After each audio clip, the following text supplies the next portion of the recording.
Pero muy bienvenidos, mis queridos telepensantes, a otro programa de Radar Nacional, porque no queremos que nada pase bajo el radar, bajo nuestro radar.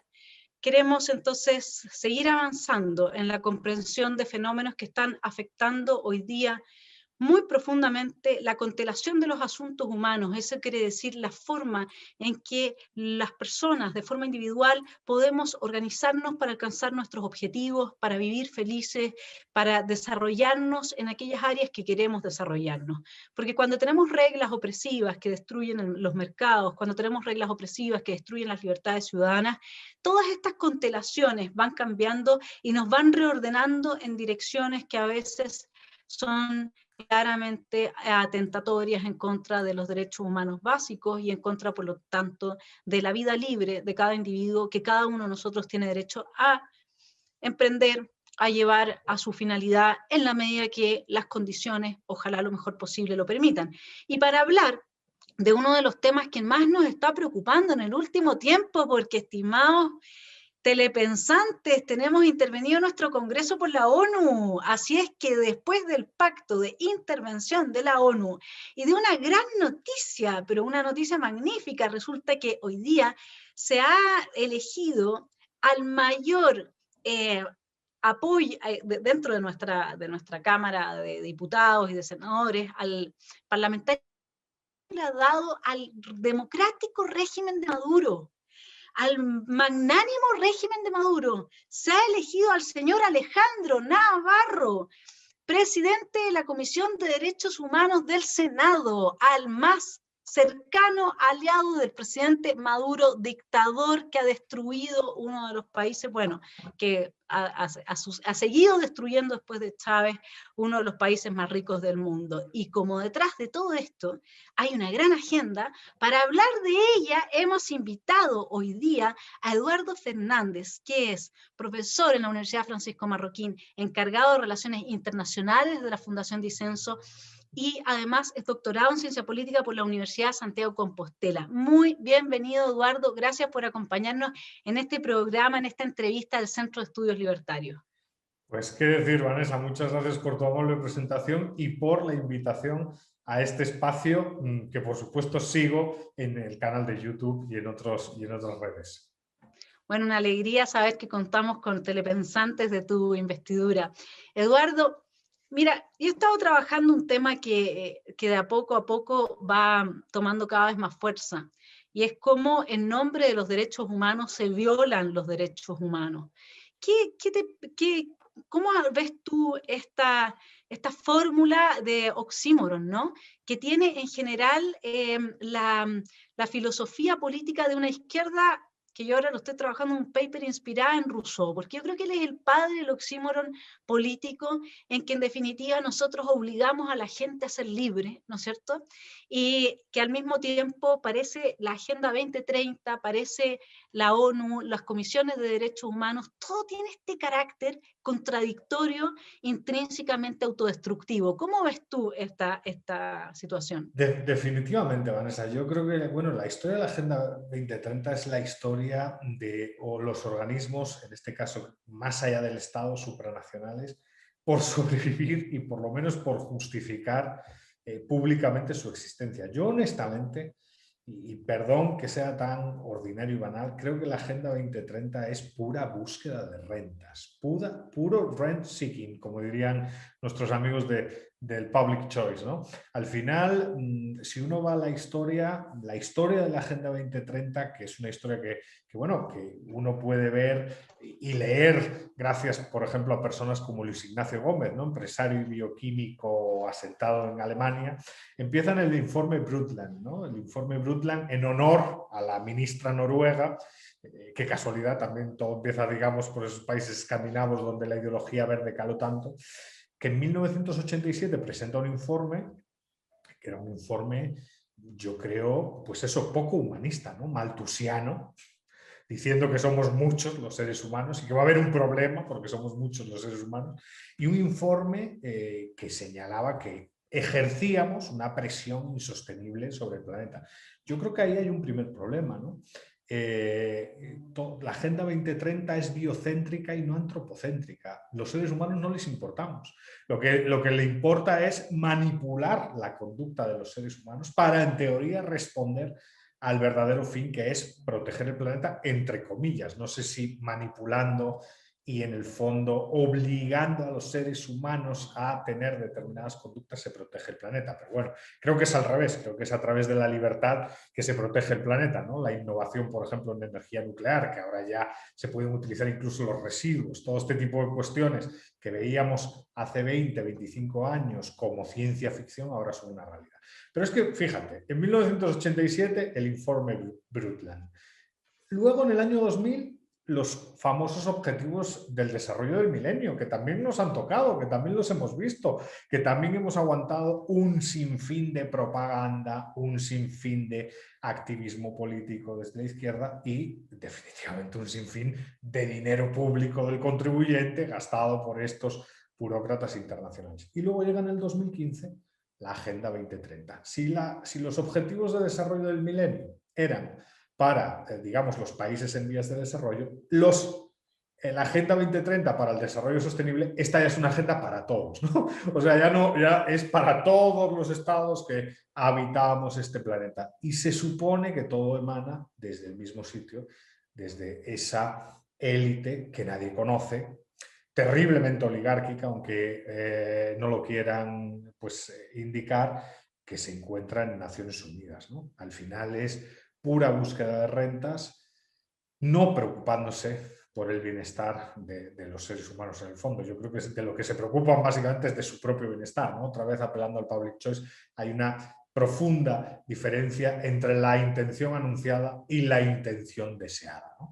Pero bueno, claro, ahí se desarrollan unas metas y unos objetivos que, si quieres, discutimos y podemos continuar con la conversación, pero está plagada de contradicciones. La Agenda 2030, por ejemplo, dice que hay que crecer y al mismo tiempo dice que hay que reducir emisiones. Bueno, pues yo no sé cómo se come eso cuando hablamos de países en vías de desarrollo. Y esto no solo lo digo yo, que puedo ser catalogado de ultraliberal o no, esto lo reconoce gente incluso de esa izquierda pues moderada y pensante, que ve las contradicciones porque al final es como muy simétrica la gente, ¿no? Sí, hay algo que llama profundamente la atención, que son obviedades, ¿no? Quizás la mejor filosofía es aquella que da cuenta de obviedades y nos lleva a pensar nuevamente sobre ellas, y uno dice, pero si esto estaba a primera vista, digamos, o sea, ¿cómo no me di cuenta, no?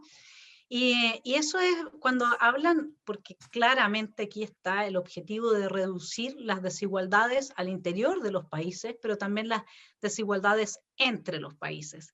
Y a mí como, bueno, a mí me encanta Rousseau, porque yo creo que todos tenemos que tener, digamos, de alguna forma, alguna conexión con la escoria que también podemos ser cada uno de nosotros. Y él la muestra muy claramente, o sea, muestra ese ser nietzscheano donde tú tienes una gran capacidad y talento, ¿no? Para salir a la luz con tremenda verborrea y todo, y por otra parte una escoria que te lleva al totalitarismo, etc. A mí me encanta porque todos tenemos un tirano adentro, y siempre hay que estar consciente de que ese tirano, respecto a veces incluso de uno mismo, pero en general sobre todo de los demás, hay que contenerlo, porque hay que respetar las libertades de los demás. Entonces, para uno espejearse, uno necesita siempre a alguien que te esté mostrando, digamos, tu peor lado.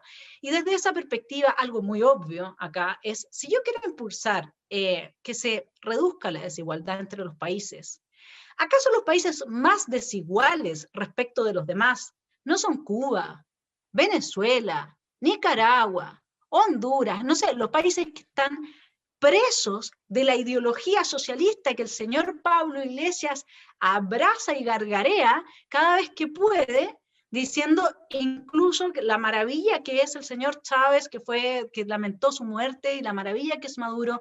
Entonces es tan obvia, porque aquí no nos podemos preocupar, no sé cómo lo ves tú, de un señor como Pablo Iglesias, es ese señor, como bien se sabe, salió de vivir de un piso muy humilde y hoy día vive en una casa de un millonario en dólares, ¿no? Y ahí está la búsqueda de esa renta que dices tú, etcétera, que se provoca esta colusión entre ciertos poderes económicos, empresarios en términos de Milei, y cierto poder político, digamos, que al final lo que busca es esa renta, y nosotros hemos sido víctimas de eso a lo largo de toda la historia, y por eso los libertarios buscamos destruir ese vínculo tan nefasto. Pero acá lo lógico sería que el primer objetivo de una Agenda 2030 que busca reducir la desigualdad entre los países sería promover todo tipo de ideas que generan riqueza, cosa de que países que hoy día se encuentran en la pobreza y miseria más absoluta, como Cuba y Venezuela, pudieran salir adelante. ¿Tú has sabido algo de eso? ¿Se ha mencionado en alguno de todos los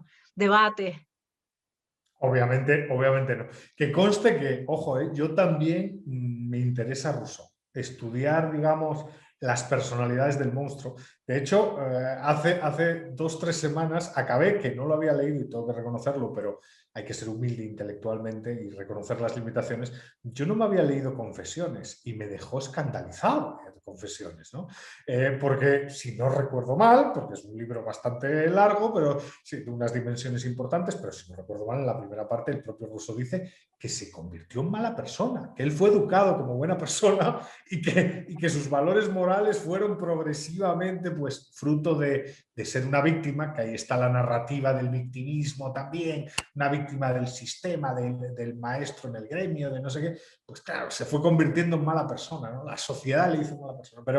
Pero bueno, aquí es un poco lo mismo, ¿no? Hay una narrativa y esa narrativa hay que darle guerra, ¿no? Al final, o sea, vamos a ver, yo creo que la desigualdad, todos los que creemos en las ideas de la libertad estamos de acuerdo, no es el verdadero problema, esa es una primera batalla. El verdadero problema es la pobreza. Y no hay mejor instrumento de lucha contra la pobreza que las economías libres y que las economías abiertas. Ahora, si entramos al debate de la desigualdad, evidentemente, claro que hay mucha más desigualdad en una Corea del Norte o en una Cuba que en un país hipercapitalista. Yo estoy convencido, de hecho, que las economías más libres son economías no solo más móviles socialmente, sino también que tienden a una mayor igualdad. ¿Por qué? Porque en el fondo hay oportunidades para levantar la cabeza, para aparecer, para saltar. Desafortunadamente, y es una batalla bueno, gente como tu hermano Axel está dando constantemente, los datos parecen no importar a la izquierda, ¿no? Todo es relato, todo es narrativa, ¿no? ¿Y qué se ve en la Agenda 2030? Eso. En la Agenda 2030 se ve narrativa, se ve cierto romanticismo, y digo cierto porque los ideales que subyacen en la narrativa de la Agenda, desde mi punto de vista, a mí no me parecen correctos. Ese amor a la tecnocracia, por ejemplo. Yo soy muy sospecho profundamente de los tecnócratas y de la tecnocracia, ¿no?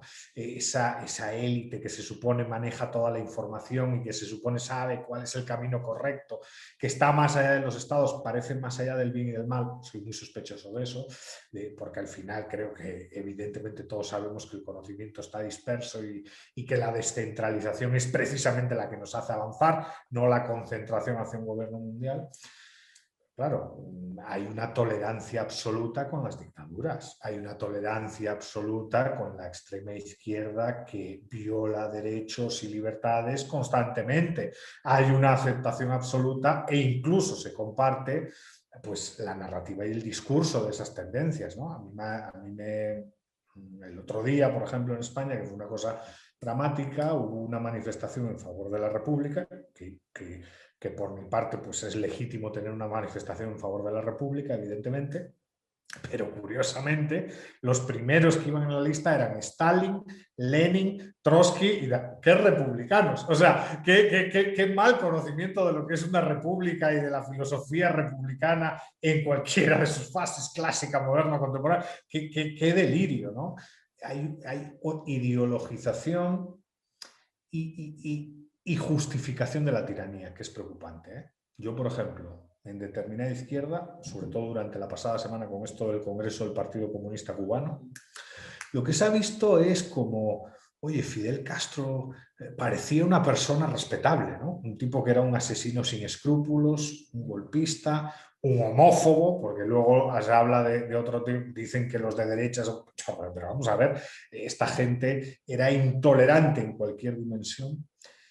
Y sin embargo, hay aceptación, ¿no? Eso es muy preocupante, porque yo creo que eso es una batalla que hay que dar, que tenemos que dar, los que creemos en la estructura de derechos y libertades de las personas individuales, los que creemos en el valor de la propiedad privada, y que desafortunadamente pues seguimos, pero no hemos ganado, ¿eh? Queda mucho por hacer. Hay dos preguntas que son claves que yo creo que se haría cualquier telepensante o te haría a ti si estuviera en mi lugar. La primera es, tú hablaste, esto es un gobierno global, concentración, globalismo, que en el fondo es una nueva palabra para el internacionalismo del marxismo, pero esta vez neomarxismo con componentes gramscianos muy importantes, ¿no?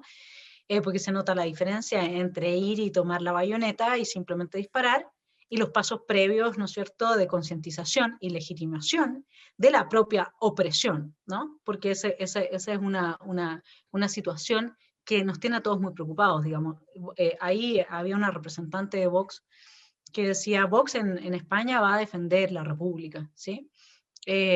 Y resulta que en Chile no, el Partido Republicano, por ejemplo, que podría ser el equivalente hasta un cierto punto a Vox, no tiene suficientes parlamentarios. Y dentro del espectro de parlamentarios hoy día que nosotros tenemos, no hay nadie alzando la voz en contra de la Agenda 2030. En la agenda se está siendo promovida incluso por empresas internas del país cuyos miembros, o sea, cuyos directivos, cuyos dueños, no son de izquierda, es decir, se están comprando un cuento chino. Y aquí voy con el cuento chino además, ¿no es cierto? Tenemos una bancada china nosotros, de parlamentarios que están en permanente relación con China, que es en parte importante que quien está detrás de este crecimiento de los tentáculos de un gobierno mundial, a través de la OMS, etc. Y entonces la pregunta es, ¿quién podrá salvarnos? ¿De Sí. dónde viene la luz? ¿De una Inglaterra que tiene un Brexit? Yo creo que a día de hoy la luz viene de pequeños grupúsculos que con mayor o menor éxito están dando la batalla en su país y pueden servir de ejemplo a otros. Ahora, como Estado, como nación, honestamente yo veo que el mundo está un poco perdido, ¿no? ¿Cuál es el problema de la Agenda 2030 desde mi perspectiva? Que claro, para empezar, el lenguaje que manejan es civilino, ¿no? No es claro, está pensado adrede para confundir. Detrás de la palabra consenso se esconde la noción de asimetría. Si uno lee los informes, dicen, bueno, esta agenda fue consensuada, pero cada país luego la implementa como quiera, ¿no? Entonces, yo ahí es donde veo que la Agenda 2030 es muy perversa, porque es una forma, es como lo que decía Bruce Lee, ¿no? Be water, my friend, ¿no? Es poco a poco, progresivamente, se va impregnando y claro, todos estamos de acuerdo con los objetivos. Hombre, el fin de la pobreza, claro que sí. Hambre cero, claro que sí. Salud y bienestar para todos, por supuesto, yo estoy de acuerdo. El punto es, a nivel de tomadores de decisión, los cómo, ¿no? ¿Cómo llegamos a cumplir ese objetivo? Entonces, es muy perversa el problema, porque el problema es, a nivel genérico, se manda un mensaje con el que efectivamente casi todos estamos de acuerdo. Sin embargo, cuando se discuten los cómo, los que promueven ese mensaje hacen políticas intervencionistas, estatistas, una burocratización de la sociedad, en definitiva pavimentan el camino hacia la tiranía y hacia la progresiva erosión de la estructura de derechos y libertades individuales. Y luego, si tú les llevas la contraria, te dicen, ¿ves? Esta gente está en contra del objetivo. O sea, monopolizan el cómo y conectan su cómo con el objetivo, cuando eso es falso, ¿no? Por ejemplo, tú y yo tenemos muy claro cómo contribuir a la erradicación de la pobreza y definitivamente no tiene nada que ver con el estatismo. Tú y yo tenemos muy claro cómo contribuir a una educación de calidad y los dos somos docentes excelentes, nos preocupamos por reciclarnos, creemos en la educación de calidad. Sin embargo, el cómo llegar a esa educación de calidad es muy distinta como la presentan estos digamos, progresistas o liberticidas, porque en el fondo son liberticidas. Entonces, es una estrategia muy perversa la de la Agenda 2030. Por encima parece que todos están de acuerdo, la narrativa hacia la población, claro, es casi irrefutable porque todo el mundo está de acuerdo con muchos de los objetivos y metas que se proponen, pero cuando hilamos en corto a nivel de tomador de decisión y empezamos a intentar traducir esos objetivos por una política pública para conseguir el objetivo, ahí es donde empiezan los problemas, porque lo que se observa de verdad es la actitud liberticida y liberal y totalitaria que tienen estos actores a la hora de promover sus ideas, ¿no? Entonces es una situación muy complicada. ¿Cómo se resuelve eso? Pues desde mi punto de vista, desafortunadamente, como digo, no creo que haya un país que sirva como de ejemplo y que esté dando la batalla. Quizás a lo mejor algún país de Europa del Este, Polonia y todos estos países que sí están muy posicionados en contra, pero yo creo que la solución se encuentra en ir construyendo comunidades epistocráticas y no epistocráticas, o sea, de conocimiento, que sepan criticar duramente desde un punto de vista político, económico y técnico esas agendas, y luego intentar contrarrestar el efecto de la narrativa, ¿no? Pero la solución será descentralizada, no puede ser centralizada, puede ser coordinada entre todos los que creemos en la libertad, y que todos los que creemos en la libertad construyamos un espacio frente a esa Agenda 2030 para idear una narrativa. Pero a nivel de país, ahí sí que cada grupo tiene que ser autónomo e independiente para hacer su batalla. Y bueno, si necesitan ayuda y si se puede dar ayuda, se dará.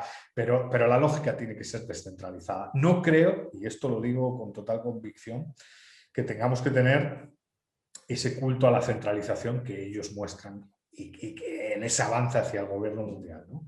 Creo que así no se encuentran soluciones, así se pavimenta el camino hacia una tiranía, y además una tiranía a la que no estamos acostumbrados, ¿eh?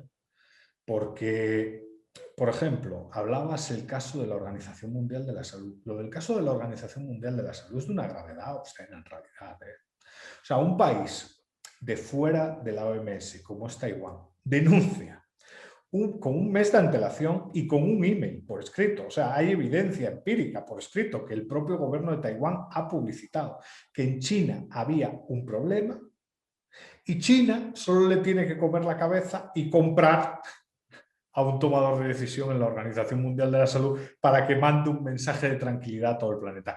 Y toda la progresividad internacional se adhiere a dicho mensaje y se tranquiliza. Y pasa, y desafortunadamente pasó lo que pasó. Uno de los, bueno, el mayor drama desde la Segunda Guerra Mundial, ¿no? A nivel global. En España hay 100.000 muertos. 100.000, se dice pronto. El responsable epidemiológico de este país, de riesgos de epidemiología del gobierno, en enero, hace ya año y pico, decía que aquí no iba a pasar de una treintena de casos. Una treintena de casos, que no iba a pasar nada. Han muerto 100.000 familias, han muerto 100.000 personas, 100.000 familias han sido afectadas, y además hay cosas emocionales, sentimentales, que a lo mejor para muchos de estos, pues desde mi punto de vista, gente un poco sin sentimientos en relación a la familia, a la comunidad, etcétera, no les importará. Pero yo conozco muchos casos de personas que tienen un profundo dolor por no haberse despedido adecuadamente de sus familiares, porque aquí el tema de funerales y todo eso, pues es como es resultado de la pandemia. Bueno, pues todo esto parece que China no va a pagar por nada, ni va a sufrir ninguna condena, ni nadie ha dicho nada. Yo escribí un artículo hace aproximadamente un par de meses diciendo que China ha sido el gran ganador del 2021. China ha colaborado a construir un mundo menos libre y más tiránico, ya no solo dentro de sus fronteras, sino fuera de sus fronteras. Y además, dentro de sus fronteras, ha humillado, aplastado y capturado a la única isla de libertad que era Hong Kong. Y lo peor de todo es que el resto del planeta no hemos dicho nada. Y no hemos dicho nada resultado de la pandemia que estábamos sufriendo, generada por la propia China. Obviamente, la situación que nos toca vivir es una situación excepcional, y todos los que nos preocupamos por la libertad, pues la verdad es que debemos de estar muy alerta, porque lo que nos viene no parece muy bueno, ¿no? Interesante, ¿no? Porque no solamente China ha promovido la tiranía fuera de sus fronteras, y ha generado, y es el origen de este problema que supuestamente sirve a un reset, dicen. Hay muchas teorías conspiranoicas también, que uno ya no sabe hasta qué punto son o no son conspiranoicas, porque la verdad es que cada vez uno se encuentra con más y más información. Pero hay otro tema que a mí me preocupa mucho, y es que gobiernos democráticos estén mirando las medidas que China toma, que son medidas claramente atentatorias en contra de los derechos civiles, como un ejemplo a seguir. O sea, tienen como ejemplo a seguir las medidas que toma un régimen totalitario. Y eso desde Inglaterra, Alemania, you name it, da lo mismo. Están todos mirando a China. Y yo no sé qué piensas tú de esta reflexión que te voy a proponer, digamos.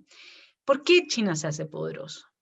China se hace poderoso justamente por las regulaciones estatales que encarecen enormemente las cadenas productivas en Europa, Estados Unidos, etcétera, lo cual lleva a que todas las empresas pongan sus matrices y se trasladen, ¿no es cierto?, a China, y China capitalista entonces va teniendo cada vez más y más poder, producto de que tener trabajadores en Alemania salía 500 veces más caro que tener esclavos en China, porque más encima China es un capitalismo que esclaviza, no hay derechos laborales, no hay derecho a huelga, en el gran comunismo no hay derecho a nada para la clase proletaria, ¿no es cierto? Entonces se trasladan todas estas corporaciones a China, y en definitiva ahí es donde tienen la mayor renta. Eso es lo que hace de China la potencia que es hoy día, y el que pone la música es el que tiene la plata, eso nosotros lo sabemos. Entonces, de nuevo, uno se queda con esa sensación que muchos angustiados a mí me preguntan y me dicen, ¿qué hacemos nosotros frente a esto? Porque la sensación que uno tiene es que esto va avanzando, también van adquiriendo los recursos naturales en cada país, las telecomunicaciones, la electricidad, etcétera, y esto va avanzando digamos, prácticamente que con la venia de los gobiernos elegidos democráticamente del tinte que sean en los diversos países. Entonces, ¿cómo ves tú que va a irse desarrollando esta hasta ahora triste historia? Sí, no, no, es un tema importantísimo. Claro, es un tema importante, muy complicado. Yo sí creo que efectivamente China crece, además a través de prácticas ilícitas, haciendo trampas en la Organización Mundial del Comercio, faltando el respeto a los propios acuerdos que firmó, pero claro, un poco por por la irresponsabilidad de las élites occidentales. Las élites occidentales vieron beneficios a corto plazo, obviamente no solo son cuestiones de empresa, también cuestiones políticas, pero lo que no vieron es que estaban negociando con un verdadero monstruo. Y además con un monstruo que no es un monstruo de naturaleza privada. Empresas estatales chinas compran propiedades privadas y públicas en territorio pues, europeo o americano, ¿no? La pregunta es, ¿cómo pensar, cómo reaccionar desde el liberalismo, ¿no? Desde mi particular punto de vista, yo estoy en contra. Estoy en contra de facilitar que empresas estatales chinas, si fuesen privadas sería otro tema, pero que empresas estatales chinas puedan comprar cuestiones estratégicas como puertos, como aeropuertos, incluso ganen licitaciones, como ha sucedido en el Reino Unido, para construir centrales nucleares, ¿no? Ese es el debate de la 5G y todo esto.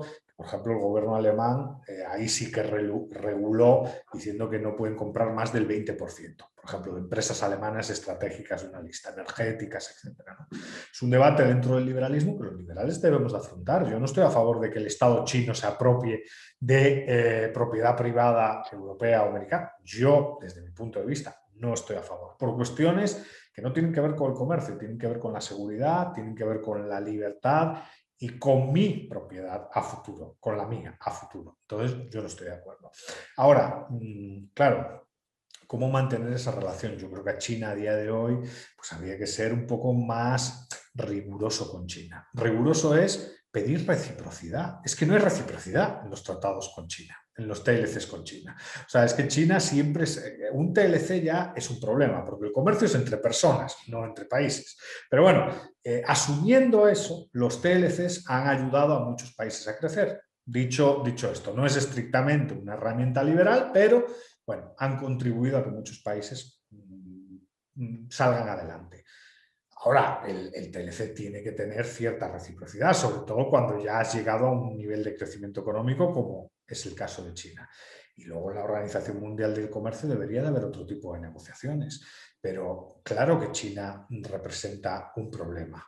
Representa un problema porque es un modelo que está justificando el autoritarismo.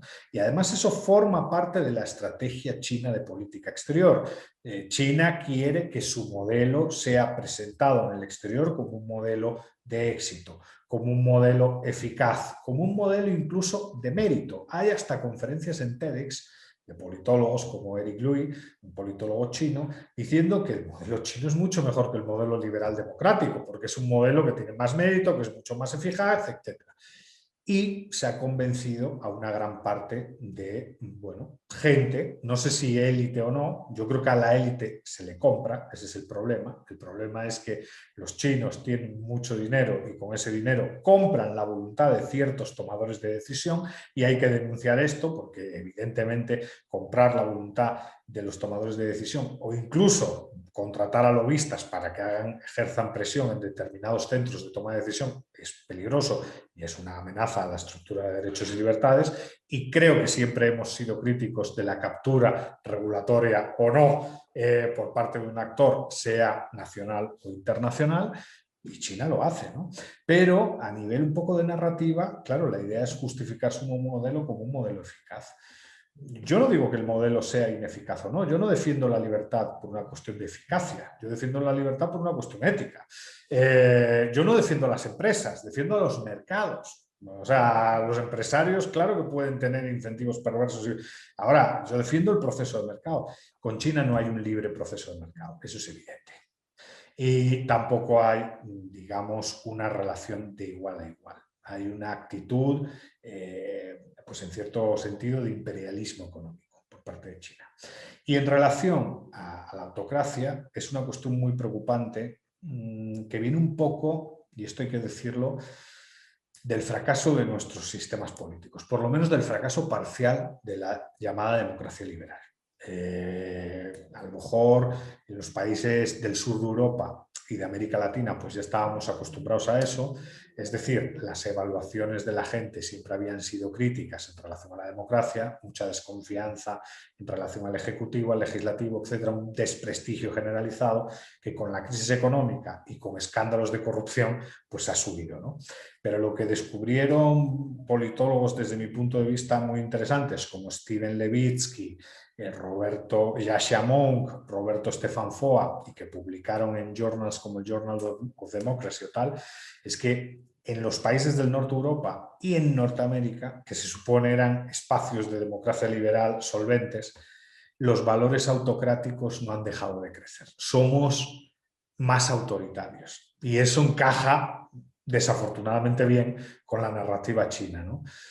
¿Cómo dar marcha atrás a ese proceso? Pues es otro reto de nuestras sociedades, ¿no? Nuestras sociedades tienen que volver a hablar, a aprender a hablar. Hay una cosa que a mí me enerva y es la excesiva polarización que hay en nuestras sociedades. Y aquí, claro, cómo salir de ese bucle es un ejercicio de responsabilidad por parte de las élites a futuro muy importante, porque tenemos que salir de ese bucle, como sea.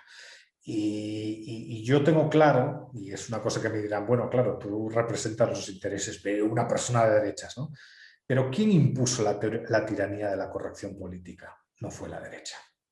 ¿Quién impuso, digamos, la ideologización de universidades, de centros de educación secundaria, de medios de comunicación, la cultura de la cancelación? No fue la derecha. O sea, ahí fue toda esa izquierda que intenta capturar todo y que intenta capturar todo además de manera autoritaria, ¿no?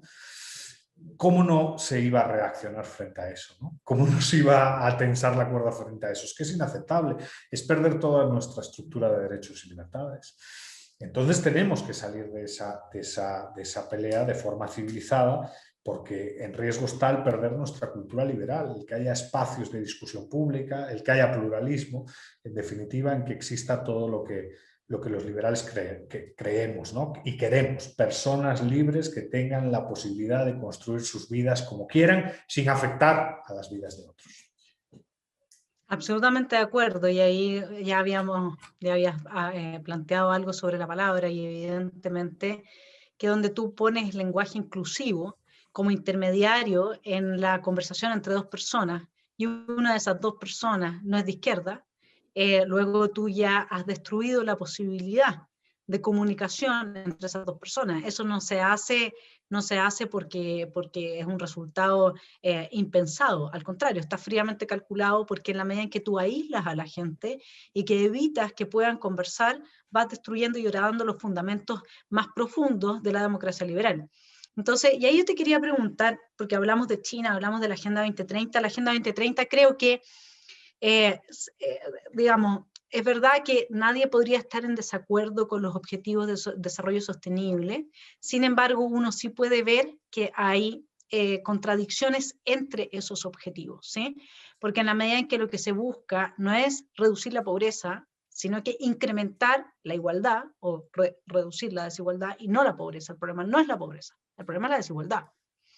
Entonces, y al mismo tiempo se busca esta protección del medio ambiente. Entonces uno dice, bueno, pero es que los países más pobres son los que más contaminan, y eso es así. Los países, luego hay un proceso de desarrollo e industrialización en que todavía se contamina, pero en definitiva, lo que demuestran los datos sistemáticamente, voy a leer aquí algunos datos para los telepensantes, es que durante las últimas décadas el crecimiento económico en varias naciones industrializadas se ha desvinculado de las emisiones de CO2. Las economías de estos países crecen mientras sus emisiones de CO2 disminuyen. Por dar unos ejemplos, en Alemania las emisiones de CO2 cayeron un 12% entre 2000 y 2014. Al mismo tiempo su economía creció 16%. En Estados Unidos las cifras fueron del 6% y 28% para el mismo periodo respectivamente. En Reino Unido del 20% y 27%. Y así más de 20 países obtuvieron resultados similares. Entonces, ¿qué pasa con la Agenda 2030? Y al mismo tiempo me gustaría ver qué conexión ves tú entre esta agenda y China, ¿no? Porque por un lado tenemos esta China que está avanzando, que los tentáculos los tiene distribuidos a través de justamente la ONU, que es la que está impulsando esta agenda, pero no se ve todavía el guante chino duro. Y por otra parte sí tenemos porque hablábamos de que China es eficiente y tiene un capitalismo en el cual efectivamente muchos millones de personas han salido de la pobreza. Sin embargo, lo que pareciera estarse promoviendo para Latinoamérica, Iberoamérica, digamos, es pobreza. Es pobreza. Entonces, en el fondo, ¿qué es lo que se está buscando? Transformarnos en las galeras de la humanidad y ahora sí, hacer realidad, pero de parte de China, el gran sueño de que en realidad la teoría de la dependencia existe, pero ahora lo hacemos realidad, pero es China que explota realmente y nosotros somos subcolonias, no sé, ¿cuál es? Porque no se ha visto bien ese nexo, ¿no? Entre China y la Agenda 2030. ¿Cómo lo ves tú eso? Buenas, pues la verdad es que yo honestamente, el tema me parece apasionante y tienes razón. O sea, hay contradicciones absolutas entre unos objetivos y otros. ¿Por qué? Porque al final yo creo que en realidad, aunque se disfraza de técnica, esto no es una cuestión técnica, esto es una agenda política hecha por políticos para imponer su agenda a otros estados y a otras comunidades políticas, ¿no? Ahora, ¿cómo instrumentaliza China la agenda? Yo lo tengo claro que va a instrumentalizarla como pueda, cuando quiera y donde pueda, porque al final China no va a respetar la Agenda 2030 en casi ningún elemento. O sea, China va a jugar a la doble moral que ha jugado siempre, ¿no? Va a decir, hay que respetar el medio ambiente y voy a contaminar muchísimo. Hay que promover el crecimiento económico, pero voy a tener a toda la persona controlada y la palabra libertad tiene que estar prohibida en redes sociales. Mi idea es, yo creo que la Agenda 2030 es un acuerdo de una comunidad cosmopolita y ultraprogresista que vive en un mundo que no es real y que el realismo político chino, que esos sí viven en el mundo real, instrumentalizarán a dicha comunidad con base en sus intereses cuando les convenga. Tienen dinero para promover determinados eventos, tienen dinero para ejercer presión donde sea, etc., ¿no? ¿Cuál va a ser el impacto de la Agenda 2030 en América Latina? Desde mi punto de vista va a ser un impacto si se asume todo ese intervencionismo estatal que subyace en los principios de la agenda, terriblemente negativo. América Latina, creo yo, y esta es mi visión, tiene tres grandes problemas. Un primer problema es el del fracaso económico. Un segundo problema es el de su mala inserción en la globalización, porque una cosa es globalismo y otra cosa es globalización, y no están insertas bien en la globalización. De hecho, América Latina, después de África, es la segunda región a nivel global que menos inversión extranjera directa recibe. Entonces, eso es un problema. Y luego la crisis de élites, ¿no? Las élites latinoamericanas, desafortunadamente, en muchos países han sido rentistas, han comprado pues esta narrativa o progresista o depredadora y mercantilista. Esos son los tres grandes problemas. Con base en lo que se indica en la agenda, los tres problemas se pueden agravar, porque se puede profundizar en el fracaso económico, se puede generar una oligarquía rentista que en vez de generar más competencia al interior de los países, genere menos competencia y por tanto menos oportunidades para los ciudadanos. Y definitivamente, si empezamos a criticar el capitalismo global, etcétera, pues dificultaremos aún más la inserción de la región en los flujos de inversión extranjera directa a nivel global. Y esto no lo digo yo, lo dice CEPAL. Es CEPAL la que dice que después de África, América Latina es la que menos recibe en inversión extranjera directa. Y luego índices que, si sabemos, son de instituciones más amigables como Heritage Foundation, pues señalan que la gran mayoría de países de América Latina no tienen libertad económica, ¿no? Esto es algo que me gustaría señalar y decir, ¿no? El problema de la región no es por el capitalismo ni por los mercados libres, es por la ausencia de capitalismo y de mercados libres. No es por la globalización, es por estar marginados del proceso de globalización. Y quizás todos estos instrumentos a lo que favorecen es precisamente a eso, a lo que ha crucificado a la región durante por lo menos estas 4 o 5 décadas de democracia, son demócratas de tercera ola la mayoría, pues a una situación de impasse, no digo de subdesarrollo ni tal, de estancamiento, ¿no? Como para ir finalizando esta interesante entrevista, me gustaría que nos situáramos en el cultural latinoamericano, porque la llegada del neofascismo, así es como lo veo yo, todos estos colectivos hiperviolentos que lo que hacen en definitiva es cumplir con el concepto político de Carl Schmitt, ¿no? Que es que hay que agruparse en colectivos de amigo-enemigo, dentro de los cuales el otro es un enemigo existencial.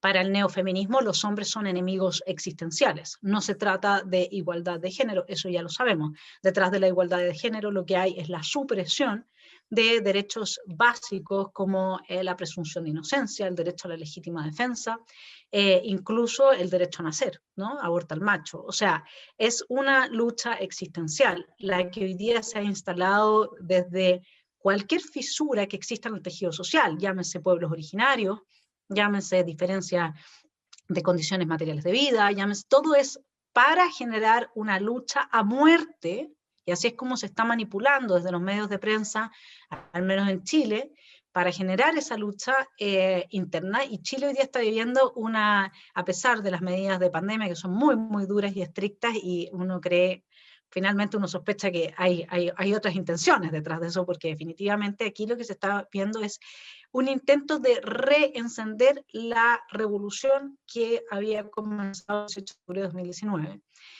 Y hay una estrategia que yo leía en el creador de la Revolución Francesa, Mirabeau, o no sé cómo se pronuncia, porque yo francés soy muy mala, que él le decía a la reina María Antonieta que lo que había que hacer era exacerbar rápidamente la revolución, la anarquía, el caos, de modo que la gente pidiera de vuelta el orden que les daba la monarquía. Entonces a mí me da la sensación de que un poco esa estrategia se está avanzando por gente muy importante en Latinoamérica en términos de enemistar, de producir tejidos sociales con varios grupos atomizados de amigos, enemigos, etcétera, y que en definitiva a través del caos y la anarquía lo que se pida sea la solución autoritaria, totalitaria, estilo China. Sí, sí, sí, no, esto me parece súper interesante. Si uno ve, por ejemplo, quizás el indicador de calidad democrática más importante hecho a nivel mundial, se produce en la Universidad de Gotemburgo y es el BIDEM, ¿no? Bueno, pues ese indicador, cuando se aplica a América Latina, solo hay 2 democracias liberales en América Latina, Costa Rica y Uruguay. El resto son lo que se denominan democracias electorales, que pueden transitar o hacia regímenes autoritarios, autocracias electorales, lo que por ejemplo es Nicaragua, que todos sabemos que es un autoritarismo, o a la democracia liberal. Y ese es el reto que tenemos por delante. El reto por delante es defender la democracia liberal, luchar por la democracia liberal, señalar las virtudes de la democracia liberal, también los defectos que los tiene, pero definitivamente es churchilliana la cosa, ¿no? O sea, tiene defectos, pero es la mejor de las formas posibles que por lo menos hemos probado hasta ahora. Y lo que tenemos que evitar a toda costa es la deriva autoritaria. Y desafortunadamente, élites y población están volviéndose autoritarios. Entonces tenemos un gran problema por delante porque, honestamente, yo no quiero desembocar en una tiranía de la mayoría y yo no quiero perder mi estructura de derechos y libertades. Y creo que la gran mayoría de los que nos ven, de los televidentes de este canal, pues todos estamos de acuerdo en que nuestra propiedad, nuestra libertad de expresión, asociación, movimiento, conciencia son cuestiones pétreas, son cuestiones que tienen que estar ad eternum, ¿no? Tenemos que defenderlas. Es la misión que nos queda, Vanessa. Por eso este programa y estas tertulias comprometidas con la libertad son tan importantes.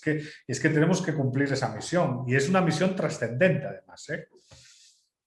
Así es, Eduardo, porque trasciende nuestra... Eso es lo que es la verdadera justicia intergeneracional.